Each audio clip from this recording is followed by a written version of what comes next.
नमस्कार दोस्तों, आप सभी का स्टॉक इजी में स्वागत है। तो दोस्तों, जैसे कि हम हमेशा कहते हैं कि नंबर्स झूठ नहीं बोलते और ये बात बहुत ज्यादा सही है। अगर कंपनी में कुछ चीजें चल रही हैं जो कि आपके पोर्टफोलियो को हार्म कर सकती है, तो फाइनेंशियल सबसे पहले आके आपको बताएंगे कि कंपनी में कुछ तो रेड फ्लैग है जो कि आपको बिल्कुल भी इग्नोर नहीं करना चाहिए। तो उस रेड फ्लैग को आप कैसे पकड़ सकते हैं, कैसे शेयर्स आपको पहले ही बता देंगे कि कंपनी में कुछ तो गड़बड़ चल रही है। आइए वो चीज को हम यहाँ पे देखते हैं और इसको आप बिल्कुल भी नजरअंदाज न करें, जिससे कि आपके पोर्टफोलियो को हार्म ना पहुंचे। ये सारी चीजें देखकर आप पहचान जाएंगे कि हाँ, इस कंपनी में रेड फ्लैग चल रहा है या नहीं। सबसे पहले हम यहाँ पे शेयर को यहाँ पे एनालाइज करते हैं, OCI hyper retail retail share को।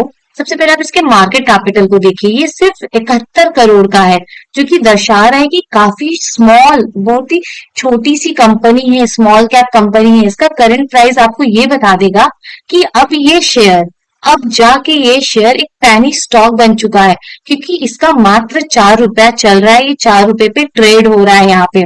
अगर आप इसकी डेट को देखेंगे तो आप यहाँ पे शॉक हो जाएंगे। ये सबसे ज्यादा विचलित करने वाली चीज है आपके सामने। यहाँ देखिए, स्टार्टिंग में ही आपको रेड फ्लैग दिख जाएगा। जब कंपनी में कुछ गड़बड़ होती रहती है ना, स्टार्टिंग से ही आपको रेड फ्लैग दिखना स्टार्ट हो जाएगा।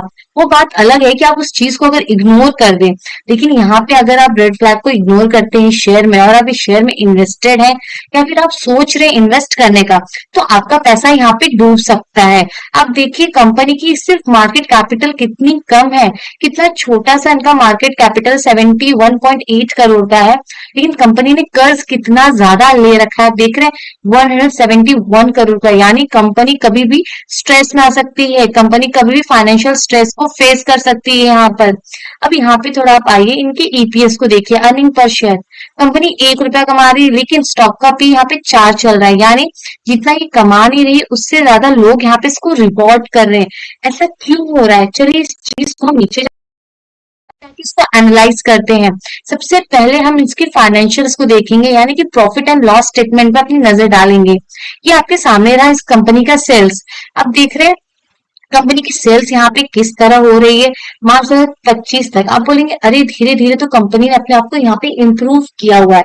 आपको ऐसा लग रहा है देखकर कि कंपनी ने धीरे धीरे अपने आप को यहाँ पे क्या किया, इम्प्रूव किया है। लेकिन अब थोड़ा सा और नीचे आए, यहाँ पर देखिए कुछ चीजें जो कि आपको शॉक कर जाएंगी। जैसे कि इनका EBITDA मार्जिन देखिए, बिल्कुल भी इनका बढ़ा नहीं है, वो उतने पे उतना ही है, ना ये बढ़ रहा है। अगर आप देखें, इतना देखिए यहाँ से, ये देखो 2016 से इनके EBITDA मार्जिन में क्या आपको कोई इंप्रूवमेंट दिख रहा है कि कंपनी का EBITDA मार्जिन यहाँ पे बढ़ गया है? ऐसी कोई चीज है नहीं। यहाँ पे अगर बढ़ी है तो सिर्फ और सिर्फ कंपनी का इंटरेस्ट बढ़ा है। पर ऐसा कब होता है? कंपनी का इंटरेस्ट कब बढ़ता है? आप खुद सोचें, जब कंपनी लोन लेती है, क्योंकि हमने यहाँ पे स्टार्टिंग में ही देखा कंपनी के ऊपर कितना बड़ा डेट है।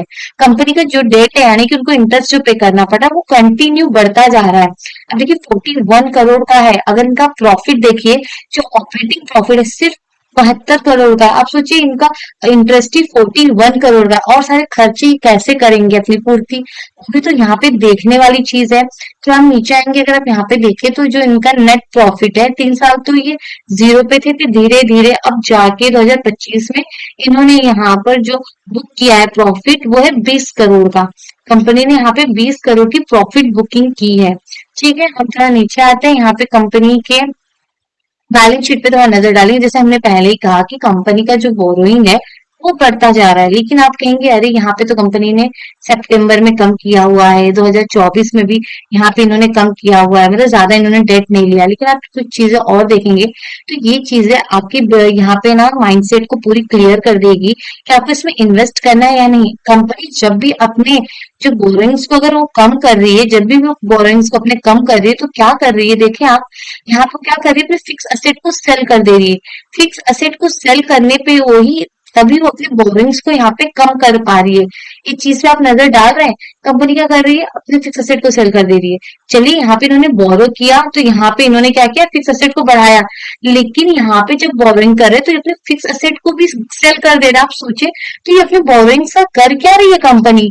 कंपनी अपने बोरोइंग्स को लेके कहाँ जा रही है? आप ये सोचिए, थोड़ा ध्यान देने वाली बात है कि कंपनी बोरो भी कर रही है, फिक्स असेट भी सेल कर रही है, तो बोरोइंग्स का क्या कर रही है? ये सब ट्रैप है, ये सारे रेड फ्लैग है, आपको ध्यान देना चाहिए। आप देखिए, कंपनी जो जो भी एक दो करोड़ कमा रही थी, उसको यहाँ पे कैश फ्लो में कन्वर्ट नहीं कर पा रही है। देखिए काफी टाइम पे नेगेटिव, इसका क्या मतलब, कंपनी अपनी साइड से पैसा डाल रही है। मतलब हम ऐसा क्या बिजनेस कर रहे हैं, आप कुछ कमा भी नहीं रहे हैं, सामने से पैसा भी दे रहे हैं, और तो भी आपका कंपनी चले। आप देखिए मार्च 2025 में नेगेटिव में 230 करोड़ का, बाप रे, आप खुद देखिए उतना तो इनकी यहाँ पे अर्निंग नहीं है जितना ये अपने आप को यहाँ पे इन्होंने अपने माइनस में दिखाया, यानी कि इन्होंने इन्वेस्ट किया है। कहाँ कर रहे हो आप इन्वेस्ट की, दिख नहीं रहा है। और दूसरा सबसे बड़ा यहाँ पे रेड फ्लैग जो आपको देख रहे हो आप यहाँ पे, वो है प्रमोटर्स की होल्डिंग। ये रहा आपके सामने प्रमोटर्स की होल्डिंग, आप देखिए खुद समझिए कैसे इन्होंने एकदम झटके में क्या किया हुआ इन्होंने। देखिए मार्च 2023 में, यहाँ जून 2023 में इनकी होल्डिंग कितनी थी, 58.18 करोड़ की। अब मार्च 2026 में देखिए 33.86% की होगी। झटके में इन्होंने क्या की, घटा दी। और आप यहाँ पे एक चीज और ध्यान दीजिए, यहाँ पे इंस्टीट्यूशनल्स बिल्कुल भी इंटरेस्टेड नहीं, एफआईडीएस की होल्डिंग है ही नहीं यहाँ पे। यहाँ पे होल्डिंग किसने रखी है, यहाँ पे होल्डिंग रखी है पब्लिक ने। अब पब्लिक के पास प्रमोटर से भी ज्यादा यहाँ पे होल्डिंग है, जो कि ये सारी चीजें एक रेड फ्लैग को दर्शाती है कि यहाँ पे धीरे धीरे माल पब्लिक को चिपकाया जा रहा है। ऐसे टाइम में पब्लिक को सावधान हो जाना चाहिए, उनको ऐसे स्टॉक से दूर हो जाना चाहिए। जो भी इसमें बड़े लोग इन्वेस्टेड है, इंटरेस्ट देखिए यहाँ पे वो धीरे धीरे कैसे अपनी होल्डिंग को यहाँ पे घटा रहे हैं। ये देखिए कि कब अपनी होल्डिंग को रिटेलर्स को चिपका देंगे ना, उन्हें पता भी नहीं चलेगा, और वो ऐसे स्टॉक्स में यहाँ पे फंस जाएंगे। तो ऐसे स्टॉक से आपको दूर रहना चाहिए जो कंपनी यहाँ पे कैपेक्स ही नहीं कर रही है बिल्कुल भी, और उनकी अर्निंग्स बिल्कुल यहाँ पे अच्छी नहीं है। और यहाँ पे जो उनका कैश है वो यहाँ पे कन्वर्ट, जो उनका प्रॉफिट हो कैश में कन्वर्ट नहीं कर पा रहे। सोचिए आप, अपने प्रॉफिट को कैश में कन्वर्ट ना करके उनको अपने पॉकेट से पैसा देना पड़ रहा है, मतलब नेगेटिव में। ये भी एक रेड फ्लैग है कि कंपनी यहाँ पे प्रॉफिट नहीं बना पा रही है, ये भी एक रेड फ्लैग है। और ये भी है कि कंपनी अपनी फिक्स असेट को सेल कर रही है, फिर बोरो क्यों कर रही है, ये सारी चीजें आपको ध्यान देनी चाहिए। तभी देखिए ना, आज कंपनी की कंडीशन क्या है, वो 4 रुपए पे ट्रेड कर रही है। अगर आप यहाँ पे चार्ट में नजर दें, ये देखिए यहाँ पे क्या हो रहा है इनके साथ। ये देखिए यहाँ पे इसका अगर आप हाई देखेंगे, लाइफ टाइम हाई है जो 78.15 रुपीज का इनका यहाँ पे हाई है। उसके बाद देखिए कितनी बड़ी गिरावट देखने को मिल रही है। देखिए कितनी बड़ी गिरावट, देखिए भारी मात्रा में यहाँ पे क्या की गई है, सेलिंग की गई है, और लोग यहाँ पे बाय करना स्टार्ट कर। देखिए कितनी बड़ी, देखो ये जो देख रहे हो ना आप, ये जो बाइंग हो रही है ये सही नहीं है। अगर आपने यहाँ पे बाय किया होगा ना, तो बहुत ही आपने बहुत बड़ी गलती की होगी अगर आपने यहाँ पे बाइंग की होगी।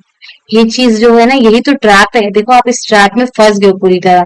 और यहाँ पे क्या हो गया, ये जो इसका जो हाई है, ये देखिए हाई के ऊपर जैसे ही इधर इसने इधर ब्रेकआउट दिया होगा, लोगों ने यहाँ पे बाइंग की होगी कि ये तो लाइफ टाइम हाई है, यहाँ पे तो हमें बाइंग कर लेना चाहिए। लेकिन आप कुछ चीजें ध्यान दीजिए, आपको देखना होगा कि इस समय ऐसा क्या चल रहा है। आपके इसके सेक्टर को भी एनालाइज करके रखना होगा। अगर आप देखेंगे, भले इसने यहाँ पे ब्रेकआउट दिया विथ हाई वॉल्यूम, अगर आप देखेंगे नीचे से थोड़ा भी वीक नहीं है, लेकिन ऊपर की ओर देखिए वीक है, यानी ऊपर यहाँ पे सेलिंग कर दी उन्होंने, फटफट यहाँ पे सेलिंग करना स्टार्ट कर दिया है। अगर आप वीकली चार्ट पे है तो ये देखिए यहाँ पे इसके वीक को देखो। अगर हम इसको डेली चार्ट में देखें तो आपका पिक्चर थोड़ा और क्लियर हो जाएगा कि इस समय यहाँ पे क्या हुआ था। डेली चार्ट में क्या होता है कि मंडे से लेकर फ्राइडे तक की यहाँ पे कैंडल बनती है, और देखिए डेली चार्ट है। जहां तक जैसे इसको देख के लग रहा है कि जैसे यहाँ पे सर्किट लगा होगा, अपर सर्किट लगा होगा, जिसकी वजह से ऐसी कैंडल यहाँ पे फॉर्म हुई है। और वॉल्यूम्स को देखिए यहाँ पे, वॉल्यूम्स की क्या हाल है। ये कब का है, अगर हम यहाँ से देखें तो जनवरी का बना हुआ कैंडल है, जनवरी 2024।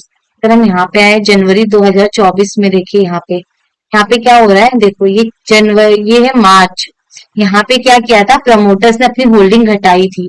अब देखें यहाँ पे प्रमोटर्स ने अपनी पूरी 5% की होल्डिंग को घटाई है, जो कि वहां पे ऐसा सिचुएशन बन गया है। देखिए पूरी तरह से यहाँ पे, वहां पे आपको अपर सर्किट बनते हुए दिखा होगा। और वहां पे खरीदा किसने, वहां पे खरीदा पब्लिक ने खरीदा हुआ है। यहाँ पे किसने, पब्लिक ने खरीद लिया, उन्हें पसंद है ऐसे शेयर्स खरीदना। फिर यहाँ पे लोअर सर्किट लगा है, और फिर शेयर यहाँ पे ऊपर आई थी, यहाँ पे अक्टूबर में। देखिए किस तरह यहाँ पे ऊपर आई है, लेकिन यहाँ पे भी कौन निकला है, प्रमोटर्स ही निकले हैं। तो ऐसे जो ये अपर सर्किट्स वाले शेयर्स होते हैं ना, काफी खराब होते हैं। यहाँ पे ना कुछ हुआ नहीं है, यहाँ पे अगर आप देखेंगे तो यहाँ पे सिर्फ और सिर्फ प्रमोटर्स ने एग्जिट मारी हुई है। एक डेली चार्ट ना आपको पिक्चर एकदम क्लियर कर देंगे, यहाँ पे बाय किसने किया है और सेल किसने किया हुआ है। तो कभी भी ऐसे स्टॉक से आप दूर रहें जहां पे आपको ये सारी चीजें से रेड फ्लैग जैसी चीजें दिखे, वहां से आप तुरंत दूर हो जाए। जहां पे आपको रेवेन्यू ना दिखता हो, जहां पे कंपनी अपने फिक्स एसेट को सेल करके अपने बोरिंग्स को भरती हो, और जिनका यहाँ पे डेट उनके मार्केट कैपिटल से अधिक हो।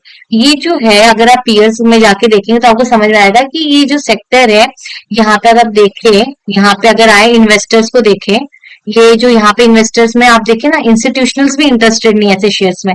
तो यहाँ पे क्या, ऐसे स्टॉक से आपको दूर हो जाना चाहिए। इसका मतलब ये नहीं कि जहाँ पे एफएसडीआईज हो आप वहां जाके इन्वेस्ट करें, लेकिन उसमें इंस्टीट्यूशनल्स का भी इंटरेस्टेड होना काफी ज्यादा जरूरी है, क्योंकि वो भी एक हमारे इसमें आ जाता है कैटेगरी में कि हाँ ये स्टॉक अच्छा है, तभी तो इंस्टीट्यूशनल्स भी ऐसे स्टॉक्स में इंटरेस्टेड है। तो दोस्तों आज को यही रुकता है। अगर वीडियो आपको यूजफुल लगा तो लाइक कमेंट सब्सक्राइब जरूर करें।